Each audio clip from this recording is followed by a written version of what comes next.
자, 이런 스토리가 붙으면 시장 관심을 받을 수 있습니다. 하지만 동시에 리스크도 크겠죠? 실적 리스크, 적자 부담, 테마주 특유의 급등락, 고점 매물, 수급 이탈 가능성 이걸 반드시 봐야 됩니다. 휴림 로봇은 좋은 이야기만 보고 들어가면 안 됩니다. 좋은 이야기와 위험한 자리를 구분해야 됩니다. 이 종목은 특히 보유자와 신규 매수자의 전략이 완전히 달라야 돼요. 수익권은 수익을 지켜야 되고요. 손실권은 탈출 전략을 세워야 됩니다. 신규 매수자는 기다릴 줄 알아야 됩니다. 이 세 가지가 안 되면요. 좋은 테마를 보고도 손실을 볼 수밖에 없습니다. 휴림 로봇 보고 계신 분들, 로봇 테마 아직 살아 있는 걸까요? 아니면 이미 기대감은 다 반영됐고 여기서 잘못 들어가면 고점에 물리는 자리일까요? 휴림 로봇은 지금 굉장히 매력적인 종목이면서도 동시에 굉장히 위험한 종목이기 때문입니다. 로봇, 이 단어 하나만으로도 시장은 반응합니다. 자, AI가 뜨면 로봇이 따라옵니다. 스마트 팩토리가 뜨면 로봇이 따라옵니다.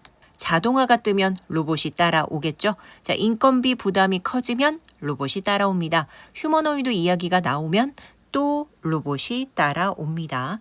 AI가 머리라면 로봇은 몸입니다. 이 한 문장이 왜 중요하냐면 AI가 아무리 똑똑해져도 현실 세계에서 움직이고 물건을 들고 조립하고 운반하고 서빙하고 관리하려면 결국 이 몸이 필요하기 때문입니다. 그 몸이 바로 로봇이에요. 그래서 로봇 테마는 시장에서 상상력이 붙기 쉽습니다. 휴림 로봇은 바로 이 로봇 테마의 중심에서 자주 언급되는 종목입니다. 그런데 여러분, 로봇이 좋다고 해서 모든 로봇주가 다 좋은 건 아니라는 거죠. 로봇 테마가 강하다고 해서 내가 산 가격보다 무조건 올라가는 것도 아닙니다. 이름에 로봇이 들어간다고 해서 실적이 자동으로 좋아지는 것도 아니라는 말씀이에요. 오늘 영상에서는 휴림 로봇을 무조건 좋다, 나쁘다로 말씀드리지 않겠습니다. 대신 진짜 중요한 걸 말씀드릴게요. 휴림 로봇은 어디서 사고, 어디서 팔고, 어디서 버티고, 어디서 도망가야 되는 종목인가 이걸 보셔야 됩니다. 자, 먼저 휴림 로봇이 왜 시장에 관심을 받을 수밖에 없는지 보겠습니다. 첫 번째, 로봇 산업의 성장성 때문인데요. 로봇은 이제 먼 미래 이야기가 아닙니다. 공장에는 이미 자동화 로봇이 들어가고 있고요. 물류센터에는 이송 로봇이 들어가고 있죠. 식당에는 서빙 로봇도 있잖아요. 반도체, 2차 전지, 자동차 공장에서는 정밀 자동화 수요가 계속 늘고 있습니다. 왜 이런 흐름이 강해지느냐? 인건비가 올라갑니다. 숙련 노동자는 부족해집니다. 24시간 생산 체제가 필요하고요. 품질 균일성이 중요해집니다. 위험한 작업은 사람이 하기 또 어려워지죠. 자, 이 모든 문제를 해결하는 방향 중 하나가 바로 로봇입니다. 두 번째는 AI와 로봇의 결합 기대감입니다. 과거 로봇은요, 정해진 동작만 반복하는 기계에 가까웠습니다. 하지만 AI가 결합되면 이야기가 달라집니다. 사물을 인식하고요, 상황을 판단하고 스스로 경로를 계산하고 사람과 대화하고 환경에 맞게 움직이는 로봇, AI 관련주가 한번 시장을 휩쓸었듯이 로봇 관련주도 한번 불이 붙으면 굉장히 강하게 움직일 수 있습니다. 휴림 로봇은 이 기대감에 수혜를 받을 수 있는 종목 중 하나로 시장에서 자주 거론됩니다. 자, 세 번째는 테마주 수급 특성입니다. 휴림 로봇 같은 종목은 한번 관심이 붙으면 개인 투자자들이 빠르게 몰립니다. 자, 로봇, AI, 자동화 이 단어들은 어렵지 않습니다. 누구나 미래 산업이라고 생각을 합니다. 이해하기 쉬운 테마는 돈이 빨리 몰리거든요. 그리고 돈이 빨리 몰리는 종목은 주가도 빠르게 움직일 수밖에 없습니다. 하지만 바로 여기서 위험도 시작되는 거죠. 빨리 오른 종목은 빨리 흔들립니다. 기대감으로 오른 종목은 기대감이 식으면 빠집니다. 자, 이제 불편한 이야기를 한번 해보겠습니다. 휴림 로봇은 로봇 테마로 매력적인 종목인 건 맞습니다. 하지만 실적 리스크를 절대 무시하면 안 됩니다. 많은 개인 투자자들이 테마주에서 가장 많이 하는 실수가 있습니다. 미래 산업이니까 괜찮겠지. 로봇은 언젠가 갈 수밖에 없잖아. AI랑 엮이면 대박 아니야? 대기업들이 로봇 투자한다는데 관련주는 다 가는 거 아니야? 이 말들이 틀렸다는 게 아닙니다. 문제는 그 기대감이 이미 주가에 얼마나 반영됐느냐예요. 주식은 좋은 산업을 사는 게임이 절대 아닙니다. 좋은 산업 안에서 좋은 자리의 종목을 사는 게임이에요. 로봇 산업이 커져도 모든 로봇 회사가 돈을 버는 건 아니라는 거죠. AI 산업이 커져도 모든 AI 관련주가 실적을 내는 건 아닙니다. 2차 전지 산업도 마찬가지예요. 이 2차 전지 산업이 커졌을 때도 모든 2차 전지주가 끝까지 살아남는 건 아니었습니다. 결국 숫자로 증명하는 기업과 기대감만 남는 기업은 시간이 지나면 갈립니다. 휴림 로봇을 볼 때도 이걸 봐야 되는 거고요. 매출이 늘고 있는지, 손실은 줄고 있는지, 수익성 개선 가능성이 있는지, 신규 수주나 사업 확정이 실제 숫자로 연결되는지, 단순 테마주가 아니라 실적주로 갈 수 있는지 이걸 봐야 됩니다. 그런데 단기 매매에서는 또 다른 기준이 필요합니다. 바로 수급인데요. 자, 휴림 로봇은 실적만 보고 움직이는 종목이 아닙니다. 오히려 단기적으로 로봇 테마와 수급에 더 크게 반응할 수 있습니다. 그래서 휴림 로봇은 실적을 리스크로 관리하고 수급은 매매 기준으로 봐야 되는 거죠.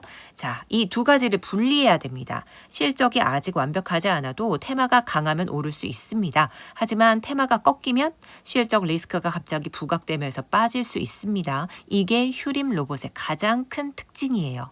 자, 이제 보유자별 대응으로 들어가 볼게요. 먼저 수익권 보유자이신 분들은 휴림 로봇에서 수익 중이라면 지금 가장 중요한 건 더 먹는 게 아니라 지키는 겁니다. 많은 분들이 수익이 나기 시작하면 착각합니다. 이제 시작이다. 로봇 테마면 더 갈 수밖에 없다. 이번엔 크게 먹어야 된다. 조금 더 버티면 2배로 가능하다. 물론 가능성은 있겠죠. 하지만 주식에서 수익은 실현하기 전까진 내 돈이 아닙니다. 특히 휴림 로봇 같은 테마주는요. 수익이 났을 때 일부라도 챙겨두지 않으면 순식간에 수익이 사라질 수 있습니다. 그래서 수익권 보유자는 일부 익절, 나머지 추세 대응이 필요합니다. 전량 매도하라는 말이 아닙니다. 전량 홀딩하라는 말도 아닙니다. 수익을 지키면서 기회를 남겨두는 겁니다. 가장 나쁜 건 수익이 났는데도 아무 계획 없이 버티다가 다시 본전, 다시 손실로 돌아가는 거예요. 자, 두 번째는 손실권 보유자의 경우인데요. 휴림 로봇에서 손실 중인 분들은 정말 냉정해야 됩니다. 왜냐하면 테마주는 손실권에서 사람을 가장 많이 흔들거든요. 조금 오르면 희망이 생깁니다. 조금 빠지면 공포가 오죠. 뉴스가 나오면 버티고 싶어지고요. 음봉이 나오면 던지고 싶어집니다. 자, 이렇게 감정이 계속 흔들리거든요. 손실권 보유자는 가장 먼저 해야 할 일이 있습니다. 내가 이 종목을 왜 샀는지 다시 적어보는 거죠. 로봇 테마 때문에 샀습니까? 단기 수급 보고 샀습니까? 아니면 장기 성장성 보고 샀나요? 누가 좋다고 해서 샀나요? 그냥 급등해서 따라 들어갔나요? 이유가 불분명하면 대응도 불분명할 수밖에 없습니다. 손실권에서 가장 위험한 건요. 언젠가 오르겠지라는 생각입니다. 언젠가 오를 수도 있어요. 하지만 그 언젠가가 내 계좌를 회복시켜준다는 보장은 없습니다. 휴림 로봇 손실권 보유자는요. 반등 시 비중 축소 구간, 추가 하락 시 손절 구간, 다시 강해질 때 재진입 기준을 나눠서 보셔야 되는 겁니다. 자, 그냥 물타기만 하면 안 됩니다. 물타기는 기준이 있을 때 전략이고 기준이 없으면 계좌를 더 무겁게 만드는 행동이에요. 자, 세 번째는 신규 접근자인데요. 신규 매수자는 가장 조심해야 됩니다. 휴림 로봇이 강하게 움직이는 날 가장 사고 싶어집니다. 커뮤니티에서 난리가 납니다. 로봇 간다고 합니다. AI랑 엮인다고 하죠. 갑자기 뉴스가 쏟아지고 차트가 빨갛게 솟습니다. 그때 개인 투자자는 생각합니다. 지금 안 사면 나만 놓치는 것 같아. 자, 여러분, 이 감정이 들어오면 위험합니다. 주식에서 가장 비싼 감정은 조급함이거든요. 놓칠까봐 사는 매매, 남들 벌까봐 사는 매매, 뉴스 보고 흥분해서 사는 매매, 양봉 끝에서 따라가는 매매, 이런 매매가 계좌를 망가뜨립니다. 휴림 로봇 신규 매수자는 절대 고점 추격을 기본 전략으로 잡으면 안 되세요. 강한 종목은 눌림도 줍니다. 진짜 갈 종목은 다시 기회를 줘요. 기회를 안 주고 올라가면요. 그건 내 종목이 아니었다라고 생각하시면 되세요. 주식은 모든 종목을 다 먹는 게임이 아니에요. 내가 이길 수 있는 자리만 먹는 게임입니다. 자, 그럼 휴림 로봇을 어떻게 봐야 되느냐? 핵심은 세 가지입니다. 첫 번째는요. 로봇 테마 전체가 살아있는지, 두 번째, 휴림 로봇 자체 거래량이 살아나는지, 세 번째, 실적 리스크를 시장이 무시하고 있는지 아니면 반영하기 시작했는지 이 세 가지를 꼭 보셔야 됩니다. 특히 휴림 로봇은 시장 분위기가 중요합니다. 장 전체가 약한데 테마주만 억지로 따라 들어가면 위험합니다. 로봇 테마가 식었는데 개별 종목만 기대하고 들어가도 위험하죠.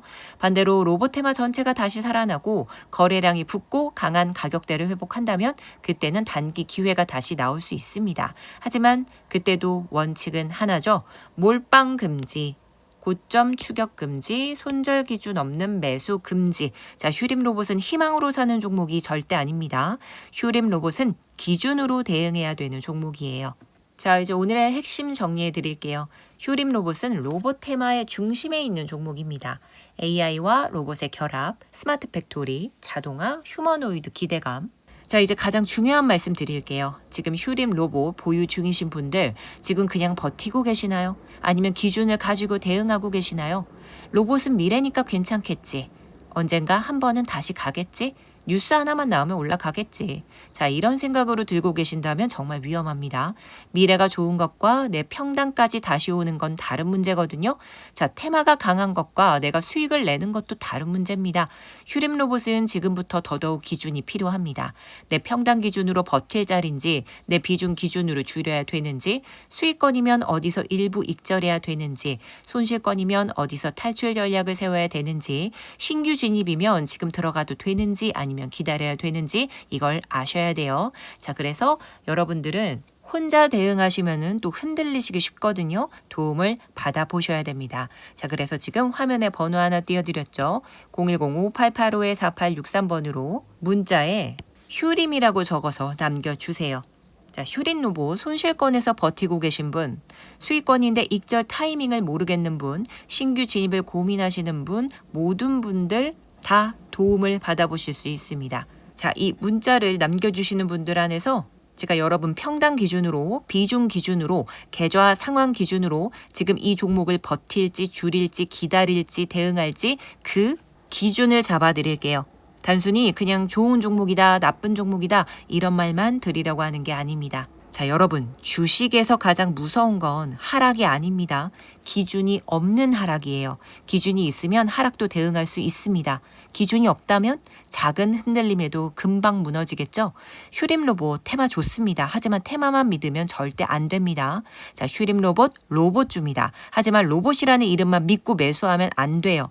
휴림 로봇은 다시 기회가 올 수 있습니다. 하지만 그 기회가 내 평단과 내 계좌에 맞는지는 따로 봐야 되거든요. 자, 지금 바로 여러분들 010-5885-4863 제 개인 휴대번호니까 안심하시고요. 이쪽으로 휴림이라고 적어서 문자 한 통만 남겨주세요. 자, 늦게 보면 늦습니다. 급등하고 나서 보면 추격하는 거고요. 또 후회하십니다. 급락하고 나서 보면 손실이겠죠. 대응은 일이 터진 다음에 하는 게 아니라 미리미리 하시는 겁니다. 휴림 로봇 들고 계신다면요. 이 영상 그냥 넘기지 마시고요. 문자에 휴림이라고 적어서 보내주세요. 자, 지금 여러분에게 필요한 건 희망 회로가 아닙니다. 정말 필요한 건 대응 전략입니다. 지금부터는 감이 아니라 기준으로 접근하시고 대응하셔야 돼요. 지금 빠르게 문자 한 통 남겨주세요.